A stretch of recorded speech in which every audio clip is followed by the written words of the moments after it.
नमस्ते। मैं अनुराधा शारदा और सप्तऋषि की ओर से मेरे मित्र विठल मूल्या आपका बहुत बहुत स्वागत करते हैं। स्वागत है सबका।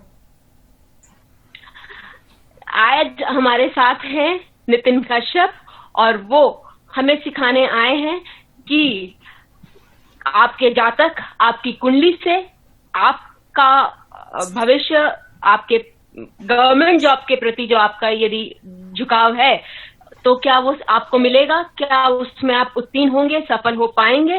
तो देखिए, समय ज्यादा ना वेस्ट करते हुए आते हैं नितिन, आपका बहुत बहुत स्वागत। और आप क्या पढ़ाएंगे, कैसे पढ़ाएंगे, थोड़ा सा विशेष बताएं। जय श्री राम। आपने जैसे अभी बताया कि गवर्नमेंट जॉब के लिए देखिए भारत में बहुत ज्यादा ना लोगों के बीच में इंटरेस्ट है कि गवर्नमेंट जॉब हमें मिलेगी या नहीं मिलेगी, या कुछ स्टेट्स में तो कुछ बहुत ज्यादा ही। तो हमने कुछ काम किया था, एक रिसर्च की थी कि जो IAS, IPS और IFS अधिकारी हैं उनके चार्ट में ऐसा क्या खास है कि जिसकी वजह से वो लोग उस पद पर पहुंच पाए जिस पद के लिए लाखों लोग आवेदन करते हैं, और उनमें से सेलेक्ट उन्हीं कुछ का क्यों हुआ। तो उन कुछ की कुंडली में ऐसा क्या कॉम्बिनेशन है जो उनको भीड़ से अलग करता है। तो यहाँ आज मैं आप लोगों के साथ वही शेयर करना चाह रहा हूँ और बताना चाह रहा हूँ कि उन कुंडलियों में हमें क्या मिला। जो आने वाले जो आप कह सकते हैं भविष्य में जो आने वाले IPS या IFS बनेंगे, तो उनकी कुंडली में यदि इस तरह के कुछ योग मौजूद है तो संभावनाएं उनकी उस परीक्षा को उत्तीर्ण करने की, उसको क्लियर करने की ज्यादा हो। ऑन दैट बेसिस मैं ये आपको साथ शेयर करना चाह रहा हूँ।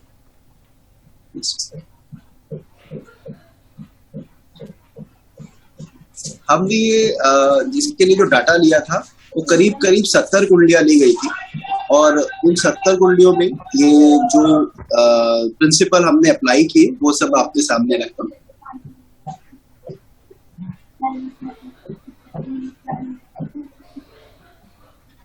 देखिए, पहले मूलभूत जानकारी जो ज्योतिष की है उसी से आरंभ करते हैं। संघर्ष में सफलता। यहाँ पर हमने क्या देखा कि किन किन भावों पे हमें ध्यान केंद्रित करना है और क्यों। लगन हमारे देह का है, शरीर का है, तो ऑब्वियसली उसका इंपॉर्टेंस अपने आप में काफी ज्यादा है। द्वितीय भाव आपकी अभिव्यक्ति का है, वाणी का है। ओरल इंटरव्यू इसमें होते हैं तो ऑब्वियसली ये भाव भी बहुत इंपॉर्टेंट हुआ। पंचम भाव आपकी बुद्धि का है, आपकी तार्किक शक्ति का है, इस वजह से पंचम भाव। छठा भाव आप कठिनाइयों में किस तरह से रिएक्ट करते हैं, आप अपने एंड से उसे किस तरह से डील करते हैं, छठा भाव दर्शाता है संघर्ष की क्षमता।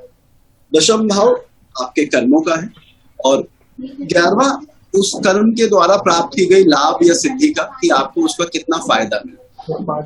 यहाँ पर अगर हम ग्रहों में की बात करें तो शनि सेवा का कारक है, तो इस वजह से शनि को लिया गया नौकरी के पर्पज से, और सूर्य क्योंकि सरकार का कारक है इसलिए सूर्य को देखा गया। इसी तरह जो इसके लिए संबंधित वर्ग कुंडलियां हैं, दशमांश जो हमारी प्रोफेशनल लाइफ को दर्शाता है, कार्य क्षेत्र को दर्शाता है, उस चार्ट पर हमने कंसंट्रेट किया। And at the same time D24 जो विद्या और बुद्धि दोनों को रिप्रेजेंट करता है उसको। अब किन प्रिंसिपल पर हमने अपनी इस सर्च को आगे बढ़ाया, हमने कुछ बेसिक प्रिंसिपल लगाए। जैसा पहला प्रिंसिपल आप देख पा रहे हैं, छठे भाव और एकादश भाव का बल, अष्टक वर्ग में वहां पर कितने बिंदु, हमने ये देखने की कोशिश की। सेकंड, सूर्य एवं शनि की विभिन्न त्रिकोणों में स्थिति। आप जैसा कि जानते हैं कि 1, 5, 9 को धर्म त्रिकोण कहा जाता है, 2, 6, 10 अर्थ त्रिकोण है, और 3, 7, 11 भाव काम त्रिकोण में आते हैं, और 4, 8, 12 भाव मोक्ष। तो हमने ये देखने की कोशिश की कि सूर्य और शनि इन त्रिकोण में किन त्रिकोणों में अधिक है इन कुंडलियों में। अगला भाव लिया हमने छठे भाव का, यानी पर सेवा, दूसरे की सेवा के लिए हम 6th हाउस लेते हैं, तो उसकी दशमांश में क्या अवस्था है। और फल दीपिका में एक योग दिया है जिसे शंख योग कहा जाता है। वो योग यह है कि यदि पंचमेश और षष्ठेश, पंचम भाव का स्वामी और छठे भाव का स्वामी यदि परस्पर केंद्र में हो तो it's a good sign for achieving success in competitive exams. तो ये एक योग हमने इसमें चेक करने की कोशिश की। इसके अलावा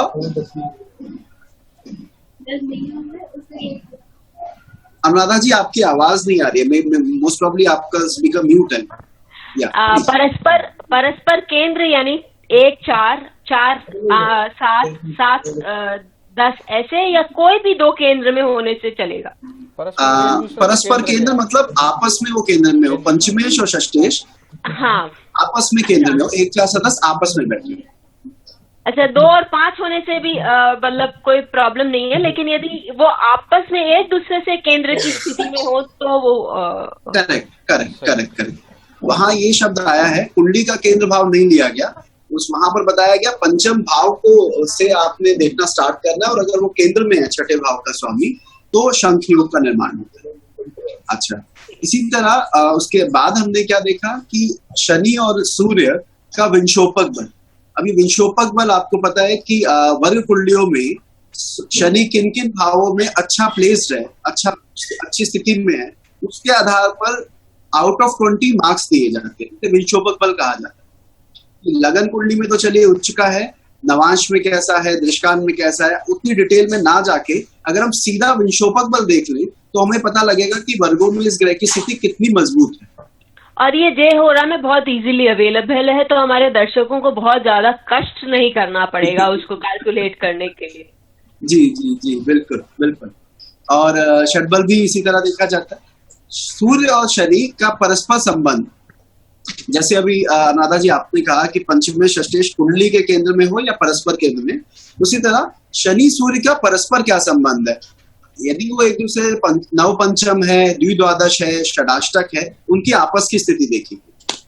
उसके बाद शनि और सूर्य की राशिगत स्थिति किन राशियों में वो है, और दशमांश आपको बताऊं, जिस संस्था से मैं आता हूँ वहां वर्गों पर बहुत कार्य किया जाता है। तो दशमांश में अगर आप बृहद पराशर होराशास्त्र देखेंगे तो वहां पर दशमांश की संज्ञा दी गई है। हर एक शुरू की 3 डिग्री को इंद्र कहा गया, उससे 3 के आगे को इस तरह से एक संज्ञा दी गई। तो उन संज्ञाओं में वो सूर्य और शनि किन संज्ञा में है विराजमान। अब देखिए पहले नियम को ही देखते हैं। पहला है छठे भाव का बल अष्टक बल में। अब देखिए यहां पर जब हम 70 कुंडलियों पर वो प्रेडिक्ट कर रहे थे या चेक कर रहे थे तो 25 से ज्यादा मार्क्स 90% चार्ट में थे। I getting my point? यानी 70 कुंडलियों में 90% कुंडलियां ऐसी थी जिसमें 6000 में मोर देन 25 पॉइंट्स थे। यानी it's a good sign for becoming an IAS officer और IPS ऑफिसर। जब हमने 11वें भाव का देखा तो 25 से ज्यादा 97.5% चार्ट में ये था कि भैया आपके 11वें भाव में अष्टक वर्ग में 25 से अधिक बिंदु। केवल 2.5% ऐसा था जिसमें वो प्रिंसिपल नहीं लगा, बाकी 97.5 में वो एप्लीकेबल। हाँ, और 11वें भाव का 1 मिनट नितिन, मैं यही आपसे क्लियर करना चाहूंगी। 11वें भाव का भी इसके लिए भी महत्व है क्योंकि वो षष्टम से षष्टम है, तो इसके लिए इट बिकम्स एक सेकेंडरी घर बन जाता है। वो एक आपका कॉम्पिटिटिव एग्जाम या सर्विस के प्रति, गवर्नमेंट सर्विस के प्रति आपका वो उल्लेख देखने के लिए वो एक बन जाता है। बिल्कुल, भावात भावम जो प्रिंसिपल है कि छठे भाव से छठे भाव को भी देखें, हर एक भाव से उस भाव से आगे जाकर देखें, तो उस प्रिंसिपल पे भी एकादश भाव की महत्ता बढ़ जाती है। अच्छा, अगला प्रिंसिपल जब हमने देखा कि सूर्य विभिन्न त्रिकोणों में कहाँ स्थित है। अब देखिए कुल मिलाकर हमारे पास 4 त्रिकोण, तो एक त्रिकोण में आने की प्रोबेबिलिटी या पॉसिबिलिटी 25% है। थोड़ा बहुत ऊपर नीचे चल सकता था। विठल जी, क्या आप मुझे सुन पा रहे हैं? हाँ, सुन पा रहा हूँ, क्लियर है। ठीक है, तो मैं ये कह रहा था कि एक त्रिकोण में आने की संभावना ग्रह की केवल 25% होगी अगर हम प्रोबेबिलिटी के अकॉर्डिंग देखें। यहाँ पर धर्म त्रिकोण यानी कि 159 भाव में मोर देन 40% लोगों के चार्ट में हमें सूर्य 159 भावाज में मिला। 1, 5, 9 भाव में धर्म त्रिकोण में 40% ज्यादा के में लोगों के मिला।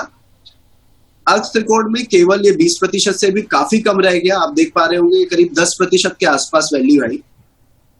काम त्रिकोण में संभावना और कम हो गई, ये 5% के आसपास रह गया।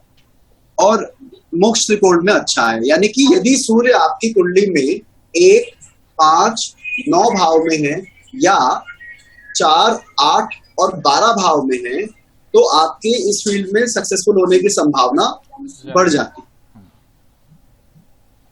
अब शनि को विभिन्न हाँ, अनुराधा जी आपकी आवाज फिर। इसका ये भी मतलब हुआ कि वो धर्मबद्ध हो जाते हैं काम करने के लिए, या काम से ही उनको उनकी गति प्राप्त होती है?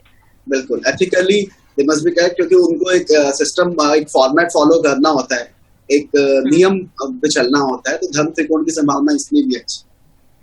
जब हमने शनि को देखा तो शनि काम त्रिकोण में सबसे अधिक पाया गया। 3, 7, 11 भाव में शनि की स्थिति इस कॉम्बिनेशन के लिए, अगर आप आईएएस ऑफिसर के लिए जा रहे हैं, एग्जाम्स के लिए जा रहे हैं, तो उसके लिए अच्छी स्थिति। बाकी का मिश्रित ही आया तो 2, 3, 4, 5, 6, 7 स्थितियां हो सकती है अलग अलग तरह की, अगर शनि की परस्पर, राइट। और उसके अकॉर्डिंग हम देखें तो अगर हमें रिजल्ट मोर देन 35% मिल रहा है तो ये अपने आप में एक अचीवमेंट है। आप ये बात समझें, 7 पॉसिबिलिटीज है, 100% में अगर हम डिवाइड करें तो करीब करीब ये कितना आएगा, 13% 13 पॉइंट समथिंग परसेंट आएगा कि एक परस्पर संबंध 13% तक आना चाहिए। यहाँ पर 35% आ रहा है, यानी कि जब भी सूर्य और शनि 4-10 हो, आपस में म्यूचुअली 4-10 प्लेस्ड हो, तो it's a very good sign for doing a government job of a higher post. दूसरा आप देख रहे हैं 3, 11 और 5, 9, इसमें एक आपको कर्व सा नजर आ रहा होगा, जिस तरह आप देख रहे हैं तो स्क्रीन पर, कि धीरे धीरे करके 4-10 तक ये एक स्टेप चढ़ते हुए ऊपर जा रहा है और फिर वो नीचे नीचे डाउन आ रहा है। तो यदि ग्रह 3, 11 है, 4, 10 है या 9 पंचम है, तो it's a good sign, it's a very good sign. और यहाँ मैं एक बात और बताऊं, आलजी राव सर जो नाड़ी के बहुत अच्छे ज्ञाता थे, उनकी किताबों में इस बारे में दिया हुआ है कि यदि शनि और सूर्य 9 पंचम है, 5-9 है, तो सूर्य का प्रभाव आपके कार्यक्षेत्र पर अवश्य हो। तो जो 5-9 और 3-11 वाला है, ये जो अपोजिट त्रिकोण है और जो सेम त्रिकोण है, उस पर भी अप्लाई होता है। अब है सूर्य का विंशोपक बल। आउट ऑफ 20 सूर्य को कितना स्कोर मिला इन कुंडलियों में? 68% में मोर देन 13 था, 9 to 13 के बीच में मीडियम रेंज में 28 था, और 9 से कम केवल 4% में रहा, केवल 4%। यानी सूर्य का विंशोपक बल अगर स्ट्रांग है, जितना ज्यादा वो बली होगा उतने चांसेस आपके बेहतर, क्योंकि सूर्य सरकार का भी द्योतक है, और गवर्नमेंट सर्विस प्राप्त करने के लिए आपका सूर्य यदि बली हो और उच्चाधिकारी बनने के लिए, तो आप बहुत स्ट्रांग आपके वो हो जाता है। बिल्कुल बिल्कुल आपसे। जब शनि का विंशोपक बल देखा तो ये मीडियोकर आया, 13 से अधिक 52% में था। यहाँ पर भी अगर हम नोटिस करें तो 33% एक का बनना चाहिए, मोर देन 33% हमारे लिए अचीवमेंट है। 52% था जो 13 से अधिक वालों का था, और 9 से 13 में 28%। यहाँ से कुछ ज्यादा, क्योंकि हमने इतना ज्यादा प्रिंसिपल अप्लाई किए थे, तो उनमें जो प्रिंसिपल सक्सेसफुल रहे वो भी मैं आपके सामने रख रहा हूँ, और जिन प्रिंसिपल पे हमें कुछ ज्यादा सफलता नहीं मिली वो भी अभी आपके सामने। अच्छा, सूर्य की विभिन्न दशमांश में स्थिति, ये एक बहुत ही इंपॉर्टेंट पार्ट था। आप ये देखिए, यहाँ पर 10 पॉसिबिलिटीज हैं, 10 दशमांश होते हैं, तो हर एक में आने की संभावना 10% होगी कि भाई आपका एक ग्रह कहाँ पर। यहाँ देखिए, इंद्र में, अग्नि में, कुबेर में और अनंत में, इनमें आपके शनि की दशमांश, जब शनि दशमांश में इन संज्ञाओं में विराजमान था, उन लोगों के, वो लोग आसानी से या वो उस पोस्ट को प्राप्त कर पाए। सूर्य की उन विभिन्न दशमांश में स्थिति, यहाँ इंद्र आ रहा है, अग्नि है, कुबेर है और अनंत है। अब देखिए, मैं यहाँ पर अगर इसके बारे में और डिटेल में बताऊं, इंद्र जो है वो सभा का राजा होता है, राइट। तो एडमिनिस्ट्रेटिव सर्विस में अच्छी पोस्ट प्राप्त करने के लिए इंद्र का आना समझ में आता है। जब अग्नि की बात करते हैं तो जो आईपीएस ऑफिसर्स हैं, हमने चार्ट सब लिए थे और बाद में चेक किया कि किन में अग्नि आया, किसमें इंद्र आया। तो जो आईपीएस ऑफिसर है, इंडियन पुलिस सर्विस में है, उनके केसेस में अग्नि दशमांश बहुत आया। जो आईएफएस है, IRS sorry Indian revenue services में जो है उनका कुबेर है। कुबेर मिला।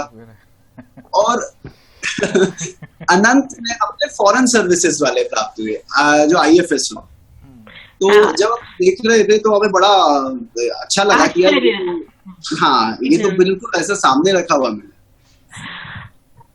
और ये बस हमारे दर्शकों की जानकारी के लिए कि दशांश जो है वो उसको 10 भाग में, एक राशि का 10 भाग में विभाजन होता है।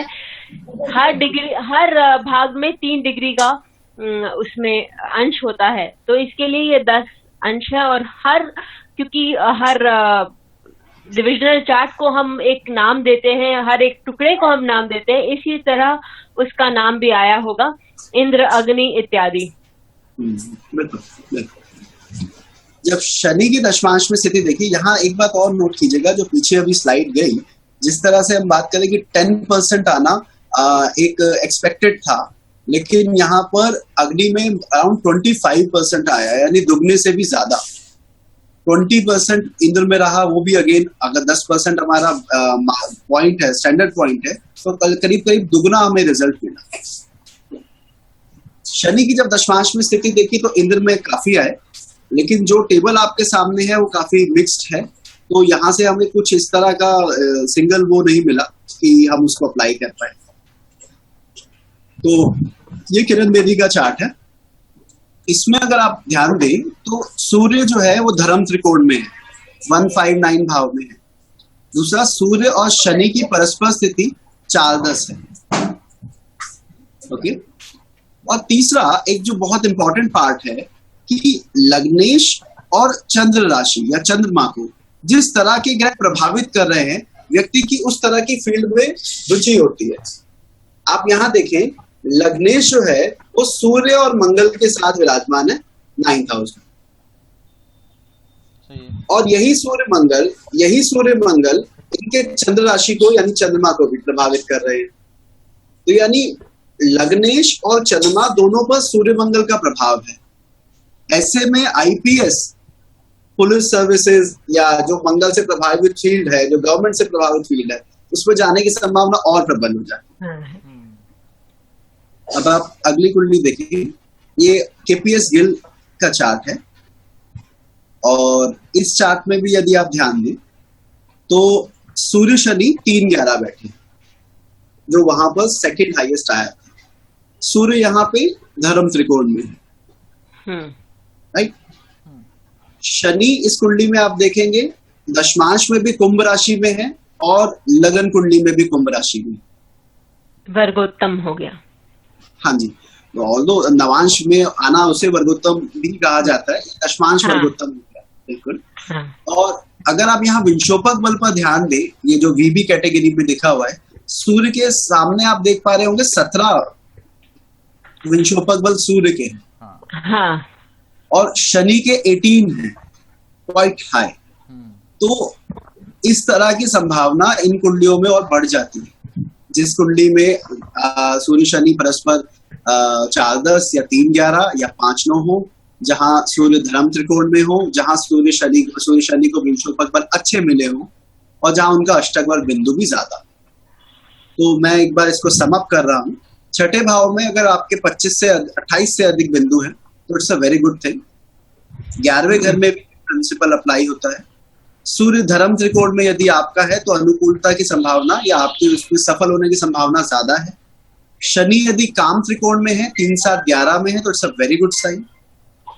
शनि सूर्य 4, 10, 3, 11 या 9 पंचम हो तो ये अच्छा है। और सूर्य शनि के 13 से अधिक विंशोपक बल है तो it's a very good sign.